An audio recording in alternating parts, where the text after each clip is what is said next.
This is 3 News Daily. Hello, everyone. Welcome back to 3 News Daily on your Tuesday, September 26th. Thank you for being with us here in Northeast Ohio. I'm Stephanie Haney, and today we bring you an update on the Ohio State Highway Patrol as they're investigating a deadly overnight crash. Troopers tell us a driver crashed into an ambulance, killing 1 person and injuring 3 others.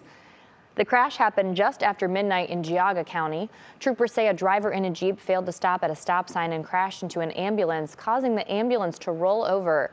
Troopers say the man being transported to the hospital in the ambulance died at the crash scene. The South Central Ambulance District tells us one of their EMS workers underwent surgery for their injuries. Another EMS worker was also seriously injured. Troopers believe alcohol is a factor in the crash.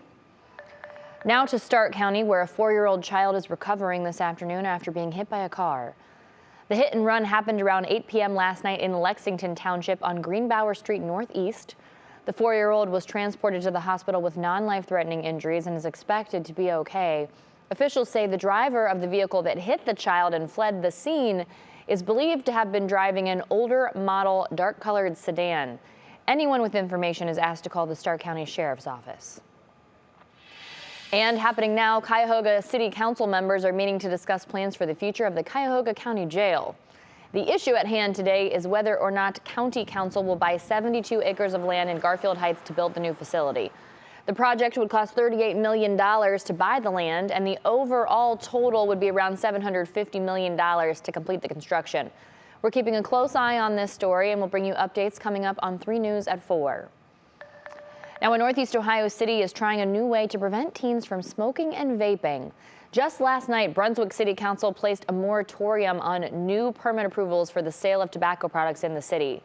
City leaders tell us they tried to stop vape shops from opening, but businesses found ways around it, so they passed a 6-month moratorium on tobacco permits as the city looks at teen tobacco use. And today, a 7th grader hosted a blood drive at her school.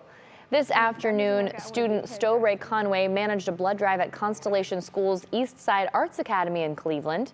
The blood drive was planned after Conway wrote an essay last school year about what one person can do to help the community. The blood drive wrapped up at 2 o'clock this afternoon. And this afternoon, the Ravenna School Board has approved hiring 3 new bus drivers. Now, this is after a bus driver shortage resulted in some kids missing school. The district has tried to combine bus routes, change pickup and drop-off times, and when those don't work, they are actually forced to cancel routes. One grandparent tells 3 News that her granddaughter has missed 3 days of school because of canceled bus routes. District Superintendent Dr. Laura Hebert spoke with our own Danielle Wiggins and says she is just as frustrated. Nobody wants to cancel a bus route or pick up a kid late. I think the message is that a bus driver is every bit as important to a student's academic, social, emotional, behavioral growth as any teacher, any staff member in the district. You got to get those kids to school, and the hiring, training, and approval process for new bus drivers takes about a month to complete in the district. Dr. Hebert is hoping they'll have every bus route covered by the first week of October. If you're interested in learning more about becoming a bus driver, we have information on how you can do that on WKYC.com. Very important job.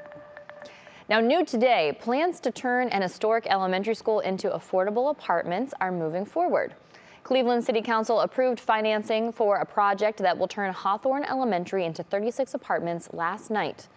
The developer anticipates that 75% of the units in the West Park building will offer affordable rent for residents. Now, we have a very specific question for you. Do you hate doing laundry and want to save yourself the hassle? Or do you love laundry and want to make money doing it? Whatever your answer is, one North Olmsted woman is making loads of money with each load of laundry, and our Austin Love has that story.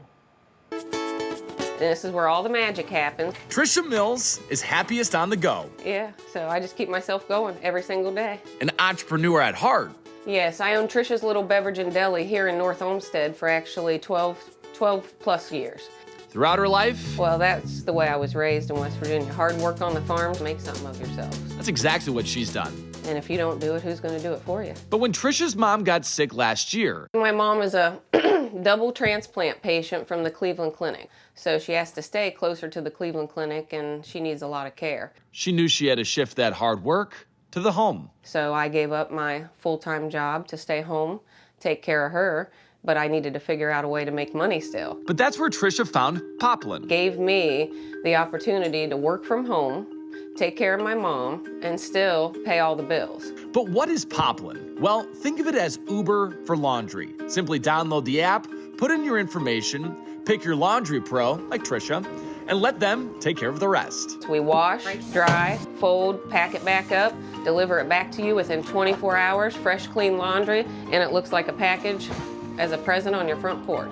Taking the hassle out of laundry day for just $1 a pound. We're taking care of it for you, so if you're a soccer mom or a single person or you're busy working 12 hours a day, we'll handle it all for you. A great time saver or moneymaker. So I'm only spending like 4 hours a day doing laundry and it's paying all the bills. Working from home, giving her the flexibility to care for her mom, and making money by the loads. So it makes me very happy. Now, if you took a look at that and you thought, that sounds like a pretty good idea, Poplin's website says their top 100 laundry pros make about $2,500 a month, and then the majority of the people that work with them make around $1,200 per month. Now, if you saw that and thought, I want someone to do my laundry, Austin did mention the price is $1 per pound. The average hamper weighs about 10 pounds, so you can kind of gauge how much that would cost you over time. I will say, when I lived in New York, I did send my laundry out through a service, fluff and fold, they call it, like that's the kind of business. It was a game changer because I'll tell you what, there is nothing like lugging a big hamper of laundry down a city block in New York. So good for them. Glad they found something they can do there. All right, now speaking of money, there was no winner in last night's Powerball drawing. So that brings the jackpot now to $835 million. That's a cash option of over $390 million. And the last time someone won the Powerball jackpot was July 19th, so that's why it's growing. The next drawing is tomorrow night at 10:59 p.m. So if you're feeling lucky, you might want to get in on this one. You know, more people do tend to play as those jackpots go up and up and up. All right, thank you very much for being here with us for 3 News Daily today. Whether you're watching on WKYC Plus, Instagram, or YouTube, or listening on your favorite podcast platform, we appreciate you very much. Have a great day. We'll see you back here tomorrow with more of your top stories from Northeast Ohio.